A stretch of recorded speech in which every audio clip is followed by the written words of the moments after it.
তুমি অমন করে আমায় আর ডাকো না, কেন হঠাৎ এসে হাতে হাত রাখো না। তুমি আর চোখে আর আমাকে খুন করো না, তোমাকে কাজলে চিনতে বহুদিন দেখি না।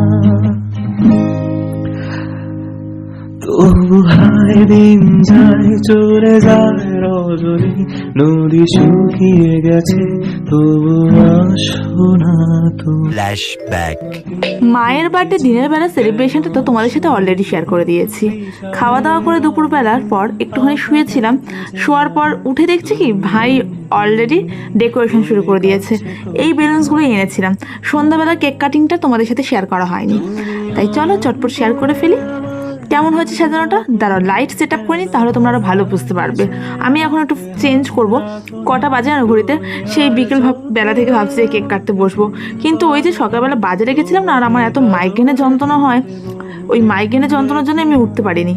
এখন ঘড়িতে বাজে 9:45, আর আমার ভাই না ভীষণ পাংচুয়াল, 10টা বাজতেও ঘুমিয়ে পড়ে।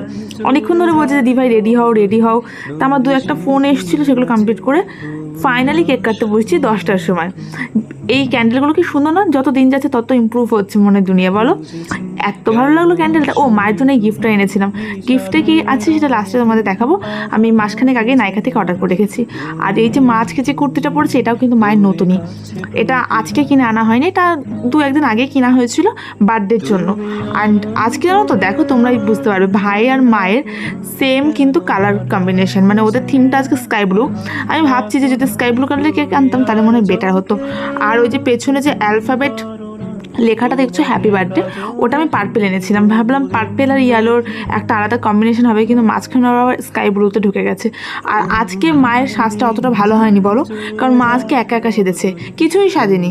শুধু ওই চুলটা শ্যাম্পু করে ওটা ক্লিপটা আমি দিয়ে নিয়েছি, আর একা লিপস্টিক পরেছে। আমি ভেবেছিলাম একটু ভালো করে মেকআপ করে একটা আলাদা ভিডিও বানাবো, কিন্তু ওই যে বললাম না, আমার মাইগ্রেনের ব্যথা শুরু হলে না আমি কিচ্ছু করতে পারি না, জানো না। ওষুধ খেলাম, অলরেডি 2টো ওষুধ খেয়েছি, তো আমার ব্যথা কমেনি। তাই মা বললো তোকে আর কিছু করতে হবে না। ইভেন আমার তো নিজে রেডি হওয়ারও ইচ্ছা ছিল না, আমার এত মাথা যন্ত্রণা করছে। তা ওদের জোড়াজোড়িতে আমি ফাইনালি এই ড্রেসটা পরলাম। এটা বাইরে বাড়ি করা ছিল, আগের দিন বেরিয়েছিলাম এটা পরেই। আর কিচ্ছু আমি রেডি হয়নি, তোমরা ছবি দেখলে বুঝতে পারবে। ছবিতে অলরেডি শেয়ার করেছি, আমার চোখ মুখ একদম ভেতরে ঢুকে গেছে। চলো এখন আমরা কেক কাটতে বসি। তোমরা অনেকেই জানতে চাও যে বাবাকে কেন দেখাই না, বাবা কেন স্পেশাল ডেগুলোতে থাকে না। তোমাদেরকে আমি আগে অনেকবার বলেছি, যারা নতুন সদস্য আছে তারা হয়তো জানো না, আমার বাবা আসামে থাকে, ঠিক আছে। এবার সবসময় তো ছুটি পায় না, তার জন্যই তোমরা দেখতে পাও না। আর দাদু তো বাড়িতেই থাকে, কিন্তু দাদু কি বলো তো, সন্ধেবেলা হলেই দাদুর মোটামুটি বিকেল 5টা থেকে সিরিয়ালে একটা লম্বা শিডিউল আছে। সিরিয়াল সিনেমা তো একদম ওঠে না, রাত 10টা সিরিয়াল শেষে তারপর ঘুমিয়ে পড়ে। তাই দাদু আসার কোনো নামগন্ধ নেই, শুধু কেকটা খেয়ে ঘুমিয়ে পড়বে একটু পরে, বুঝলে। তো এই কারণে তোমরা দাদুকেও দেখতে পাবে না। আর হ্যাঁ, তোমরা অনেক অনেক উইশ করেছো মাকে, তার জন্য তোমাদের সবাইকে অনেক ভালোবাসা। এভাবেই তোমরা ভালোবাসা দিয়ে যাও। আর যারা যারা বঙ্গলরনা পরিবারের এখনও সদস্য হওনি, চটপট পেজটা ফলো করে সদস্য হয়ে যাও। এবং আমার যেসব বন্ধু নতুন নতুন ভিডিও শুরু করছে, নতুন ভিডিও বানালে তো অনেক রকম কনফিউশন থাকে, তার যে কোনো কনফিউশন আমাকে মেসেজ করতে পারো। আমি আমার জানার মধ্যে আমার ভিউয়ার্সের সাথে কানেক্টেড থাকার চেষ্টা করি। এই দেখো মায়ের গিফট, চলো এটা খোলা যাক। এটা ভাইয়ের আমি দুজন মিলে নিয়ে রেখেছিলাম, মানে মায়েরই কিছু দরকারি জিনিসপত্র। এর মধ্যে কী আছে তোমরা নিশ্চয়ই গেস করেই ফেলেছো, কারণ নায়িকা মানেই তো জানোই মেকআপ বা স্কিন কেয়ার কিছুই থাকবে। ইয়েস, আসলে কি বলো তো, মা সবসময় আমার জিনিস থেকে তো আমি মাকে সাজিয়ে দিই।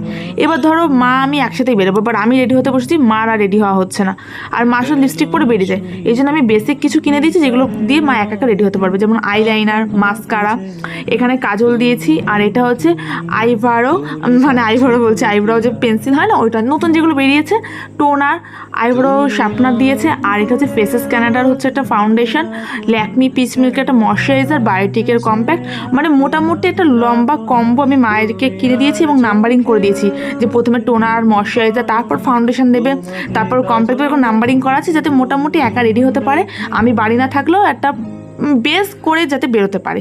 ভালো করেছে না বলো? কেমন লাগলো আজকের এই ভিডিওটা অবশ্যই কমেন্ট করে জানিও। তোমাদের কোনো সাজেশন দেওয়া থাকলে সেটাও দিতে পারো, কারণ তোমাদের সাজেশন ওয়াইজ কিন্তু আমি আমার ভিডিওকে ইমপ্রুভ করার চেষ্টা করি। যারা যারা ইনস্টাগ্রামে আমাকে এখনও ফলো করি, চটপট ফলো করো, দেখো ডিসক্রিপশন বক্সে লিঙ্ক রয়েছে। আর ইনস্টাগ্রামে ফলো করলে কিন্তু সবাই এক রাতের মধ্যে ফলো ব্যাক পেয়ে যাবে। আর বঙ্গলরনা নামে আমার ইউটিউব চ্যানেল আছে, চ্যানেলটিকে সাবস্ক্রাইব করো, পাশে থাকতে পারো, চ্যানেলের লিঙ্কও দেওয়া রইলো। আমার ফ্রেশ হওয়া হয়ে গেছে, একটু পরে যাবো ডিনারে। খুব খিদে পেয়ে গেছে, কারণ আমি দুপুরবেলা লাঞ্চের পর না সন্ধ্যাবেলা কিচ্ছু খাইনি। রুমটা এত সুন্দর লাগছে না, মানে ভীষণ ভীষণ রোমান্টিক একটা অ্যাম্বিয়েন্স তৈরি হয়েছে। আর রাতের ডিনারে ওই দুপুরবেলা বিরিয়ানি যেটা, ওটাই রয়েছে, কারণ খাবার দাবার এখনও অনেক কিছু রয়েছে, তাতে এক্সট্রা কিছুই করা হয়নি। আর বিরিয়ানি জানো তো একমাত্র এটাই যেটা আমি বাসিও খেতে পছন্দ করি। বিরিয়ানি তো আমি মাঝে মাঝে মাকে বলি কি মা একটু বেশি করে করে ফ্রিজে ঢুকিয়ে রাখো, আমি সকালবেলা ওটা খেয়ে নেবো। তাহলে ভাবো আমি কতটা বিরিয়ানি লাভার। তবে সেটা মাটন বিরিয়ানি খেতে, চিকেন বিরিয়ানিটা আমি রাতেই খেয়ে নিই, আর আজকে তো চিকেন বিরিয়ানি হয়েছিল। চলো খেতে খেতে ভিডিওটা শেষ করছি। সবাই ভালো থেকো, সুস্থ থেকো, লাভ ইউ, গুড নাইট।